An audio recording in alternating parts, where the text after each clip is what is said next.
Have you ever felt it? That subtle sense that you are playing a part in your own life. That the you everyone knows and loves, the helpful one, the easygoing one, the one who never makes waves, is a performance?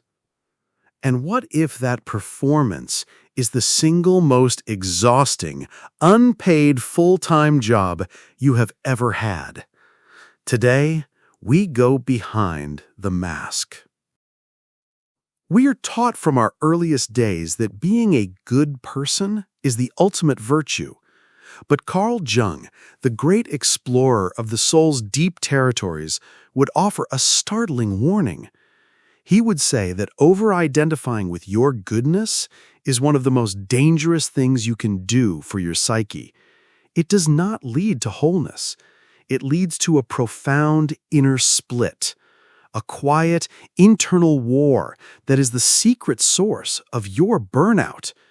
He gave this mask a name, the persona, the social uniform we wear to be accepted, to be loved, to be safe. This conversation is not about destroying your kindness. It is about understanding the hidden astronomical price you pay for it. It is about learning the critical difference between who you are and the role you play. It is about finally giving yourself permission to clock out. Let's begin by making one thing perfectly clear. The persona, the mask of the good person, is not a flaw. It is a necessary and often brilliant tool. Carl Jung gave us this map to the soul, and he described the persona as our social uniform. Think of a doctor putting on her white coat. That coat allows her to step into a role. It communicates her function. It helps her navigate the complex social world of a hospital. We all have these uniforms: the competent employee, the patient parent, the supportive friend. They are essential tools for functioning in society. So, if the mask itself is not the problem, where does the exhaustion come from? The exhaustion comes from a misunderstanding that began a very long time ago, in childhood. When we were very young, we were all brilliant scientists of the human heart. Our laboratory was our family, and our primary experiment was survival. The question we were trying to answer every single day was, how do I secure love and safety? And so we gathered data. We noticed that when we were loud or messy or angry, we received a certain reaction: disapproval, annoyance, distance. And when we were quiet or helpful or agreeable, we received a different reaction: a smile, a word of praise, a hug, connection, safety. The brilliant child scientist within you analyzed this data and came to a powerful conclusion, a conclusion that would shape the rest of your life. It decided certain parts of me are acceptable and certain parts of me are not. And in that moment, you made a sacred, unconscious contract with yourself, a primal contract for survival. It said, I will agree to hide these unacceptable parts of me. I will lock away my anger, my inconvenient needs, my messy, loud, authentic self. And in exchange, you, the world, will keep me safe. You will not abandon me. This is the origin story of your good person persona. It was not born from weakness. It was forged in the fire of a child's profound need to belong. It was, and is, a masterpiece of adaptation. You should feel a sense of awe for the child who figured this out. She kept you safe. She did her job perfectly. Let's imagine Chloe as a little girl, maybe 5 years old. She is a whirlwind of creative, chaotic energy. She runs into the house, her clothes stained with mud, her voice loud with the joy of discovery, wanting to show her mother a beautiful, strange-looking rock she found. But her mother is on the phone, stressed from a long day. And she turns to Chloe, her voice sharp with exhaustion, and says, "Not now, Chloe. Can't you see I'm busy? Why can't you just be a good, quiet girl for 5 minutes?" In that moment, the child scientist goes to work. The data is logged. My excitement is an interruption. My loudness is a burden. My authentic joy is inconvenient. To be a good girl is to be quiet, to be small, to not have needs. And so the first threads of the mask are woven, a brilliant, life-saving strategy. But here is where the story turns. Here is where the tool begins to turn into a prison. The doctor takes off her white coat when she comes home. She steps out of the role. The problem for the people pleaser is that you have forgotten how to take the uniform off. You wear it to bed.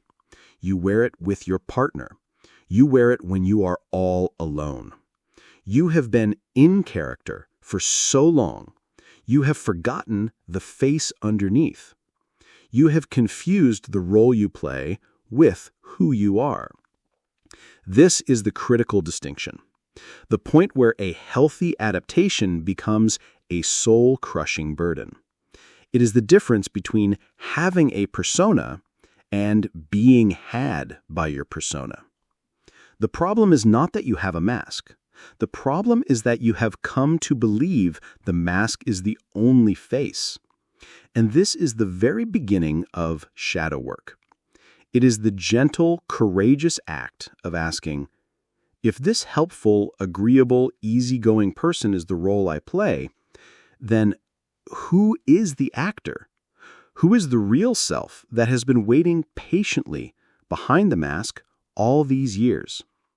When we confuse the mask with our true self, we give it an impossible task.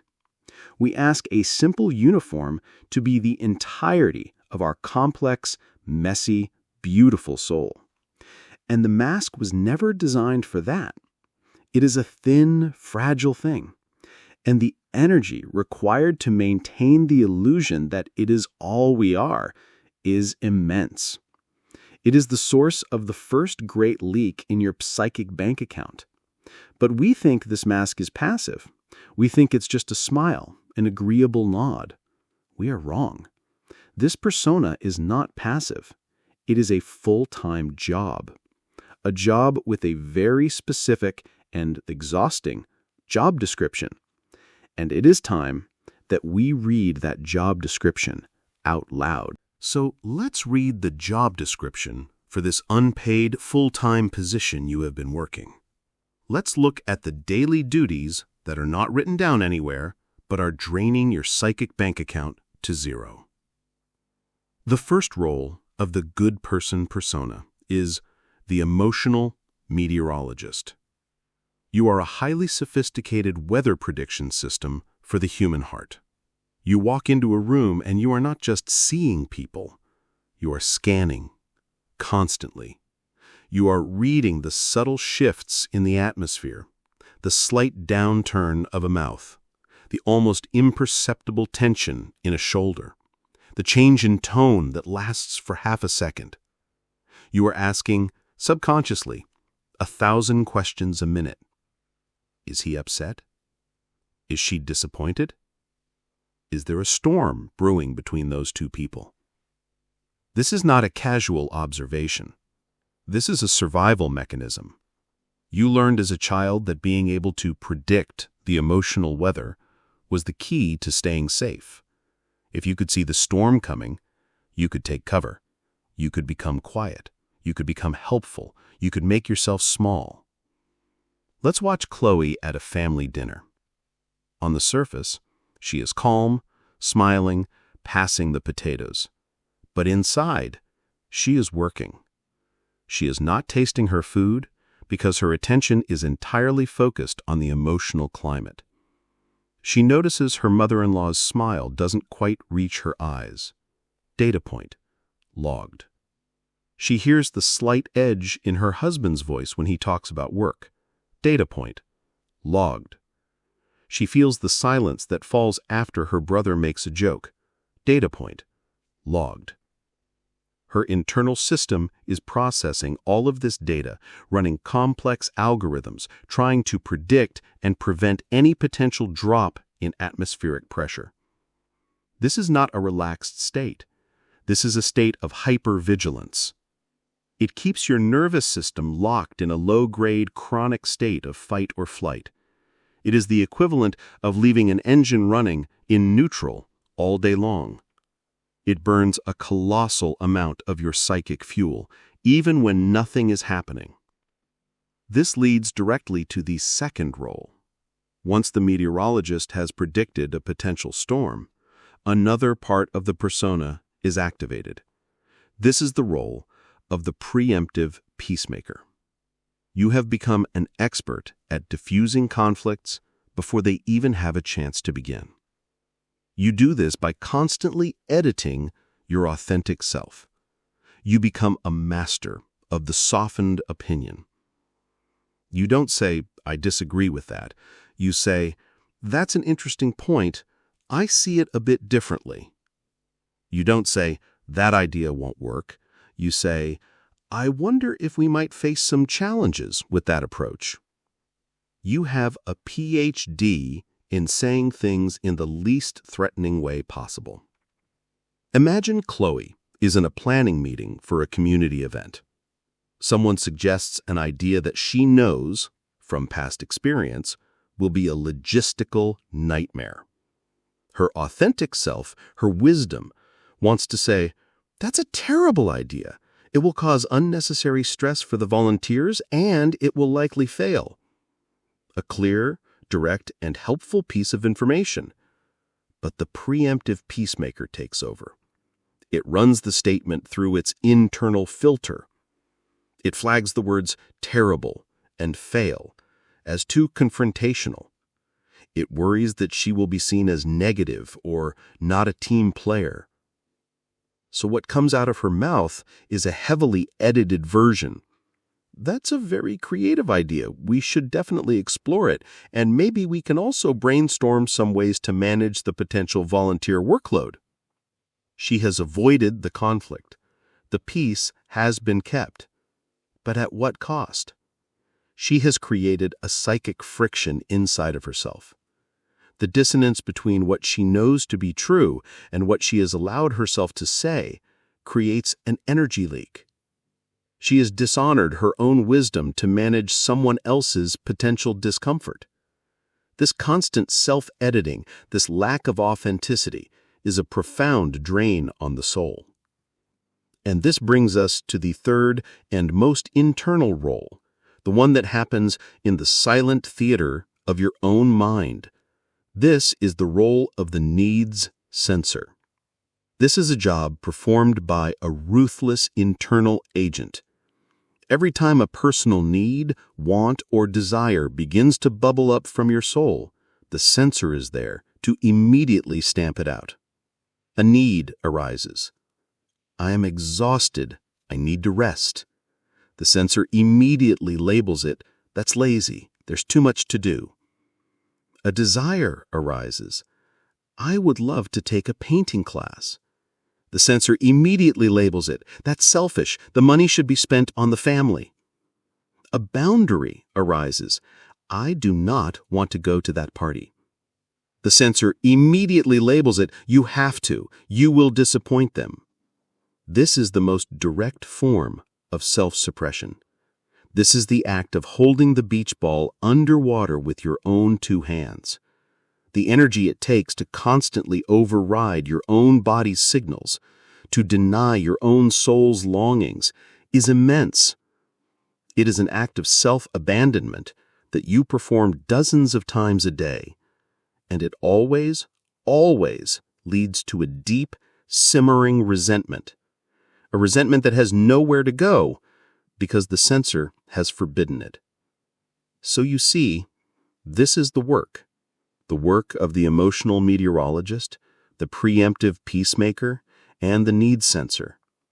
This is the job description you have been faithfully executing. Your exhaustion is not a mystery. It is your paycheck. It is the logical, biological, and spiritual consequence of this relentless, invisible labor. The price of being good is that you are slowly, methodically erasing yourself. And the brighter your persona shines, and the more agreeable and perfect it appears to the outside world, the darker and larger the shadow it casts behind you. A shadow filled with all the things you have exiled: your righteous anger, your powerful opinions, your sacred needs.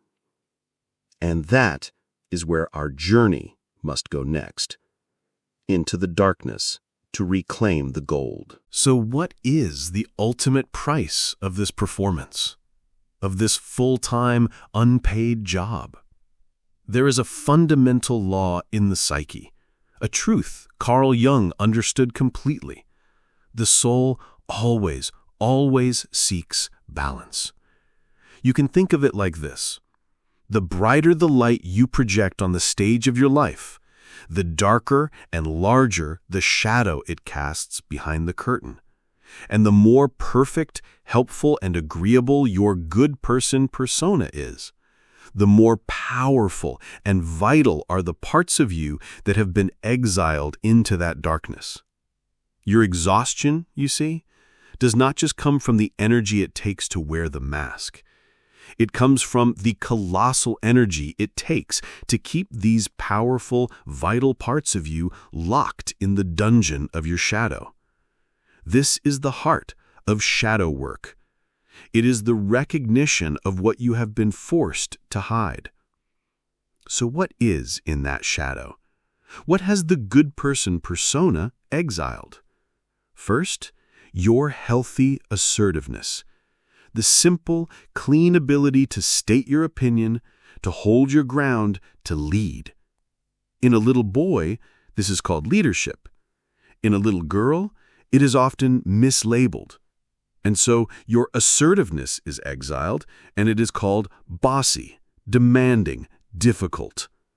Second, your righteous anger. That sacred, life-affirming fire that rises up when a boundary has been crossed or an injustice has occurred. It is the part of you that loves yourself enough to protect yourself. But the good girl cannot be angry. And so your righteous anger is exiled, and it is called crazy, unstable, over-emotional. Third, your sacred personal needs. The need for rest, the need for solitude, the need to receive, the need to put yourself first. These are not selfish needs. They are the fundamental requirements for a sustainable human life. But the persona of the selfless helper cannot have needs, and so your needs are exiled, and they are called selfish, needy, high maintenance. And finally, the most powerful word in your vocabulary, the word no. A clean, simple, and complete sentence. A word that is a sacred act of self-preservation. But the agreeable one cannot say no. And so the power of your no is exiled, and it is called disappointing, unkind, letting people down. Do you see? Your shadow is not a monster. It is a treasure chest. It holds your strength, your fire, your needs, and your boundaries. It holds the very tools you need to stop feeling so exhausted. You have spent your entire life using your energy to imprison your own power. So what is the answer? To tear off the mask? To suddenly become a difficult, angry, selfish person? No. That is the ego's all-or-nothing thinking. That is the pendulum swinging from one extreme to the other. The goal of this work is not the destruction of the persona. It is the cultivation of flexibility. You need your mask. You need your social uniform to navigate your job, to interact with strangers. The goal is to learn how to take it off when you get home. The goal is to remember that you are the actor, not the role. And so I want to offer you a practice, a gentle, non-threatening, and private first step, an invitation to create a small, sacred window of time to simply be with the person behind the mask. I call this sacred mask-off time. Here's how it works. Sometime in the next week, I invite you to find just 10 minutes. 10 minutes where you will not be interrupted. It could be in your car after work before you walk into the house. It could be in the bathroom with the door locked. It could be in a quiet corner of your home after everyone else is asleep. Find your space. And now, the first step is to perform a conscious, respectful act of separation. Close your eyes. And you can say this silently or whisper it out loud. Say, "Thank you, good person mask. Thank you for getting me through the day. Thank you for keeping me safe. Your job is done now. You can rest." This is not an act of rejection. It is an act of honor. You are acknowledging the role your persona has played. You are thanking your brilliant survival strategy. And now, the second step. Place a hand on your heart. Feel the warmth. Feel the gentle pressure. And with the mask resting beside you, ask your inner self one simple, compassionate question. With no one to please, with no role to play, what do I feel right now? What does my body need right now? And then you just listen. You don't judge the answer. You don't analyze it. You just receive it. The answer might be a single word, tired. It might be an emotion, sad. It might be a physical sensation, tension in my shoulders. It might be a longing, silence. It might be nothing at all, just emptiness. And all of it is welcome. All of it is the truth.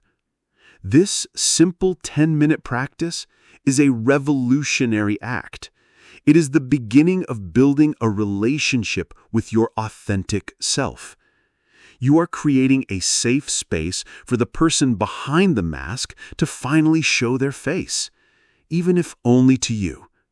You are beginning to separate the actor from the role. You are learning how to clock out. Today, we have looked behind the curtain. We have stood in the quiet wings of the stage and watched the performance.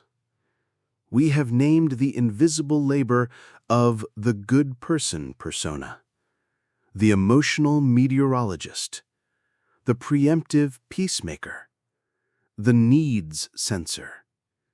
We now understand that this mask was not a flaw. It was a brilliant survival strategy, forged by a child who simply wanted to be loved. And we now understand that the exhaustion you feel is the logical price for a lifetime of performing. As Jung himself warned, the greatest danger is to be identical with your persona, to forget that the role you play is not the entirety of who you are. This is the heart of the work, not to fire the actor, but to gently remind them that they are more than just this one role. The practice we have explored today, the sacred mask-off time, is more than just a self-care exercise. It is an act of reclamation, a quiet rebellion against the tyranny of being agreeable. When you thank your mask and let it rest, you are creating a sanctuary, a safe space for the real you, the one who has been waiting patiently behind the smile to finally breathe. It may feel strange at first. It may feel selfish. That is the old programming speaking, the voice of the need sensor doing its job. Acknowledge that voice, and then gently remind yourself of this truth. This is not selfish. It is the beginning of self-loyalty. You are not destroying the mask. You are simply remembering that you have a face. You are not becoming a bad person. You are beginning the journey of becoming a whole person. And a whole person is infinitely more capable of true, sustainable kindness than a depleted performer running on fumes. But as we create this sacred space, as we begin to listen to the truth of what we feel behind the mask, a brave and necessary question begins to form. If the good person is the performance on the stage, then who or what has been living in the darkness behind it? What has this perfect shining mask been hiding? It has been hiding your power. It has been hiding your strength. It has been hiding the exiled parts of you, the parts deemed too difficult, too angry, too much. It has been hiding the very source of your vitality. The mask of the good person has been guarding the door to your own wild, untamed, and magnificent inner world. It has been guarding the door to your shadow. And now that we understand the guard, it is time to have the courage to turn around, to put a key in the lock, and to formally meet the one who has been living in the darkness behind the stage. The source of your explosive anger, the keeper of your lost power, the misunderstood guardian of your soul. Next time, we meet your shadow. For this week, your invitation is to simply begin, to practice the art of clocking out. Just once. Find your 10 minutes. Perform the sacred act of separating the actor from the role. To make this intention real, to declare to your own soul that you are more than your performance, I invite you to join a community of others who are also taking off their uniforms. Share this powerful and liberating phrase in the comments below. I am clocking out. By writing it, you make it real. By sharing it, you will remember that you are not alone in this journey home. Thank you for your courage. Your rest has been earned.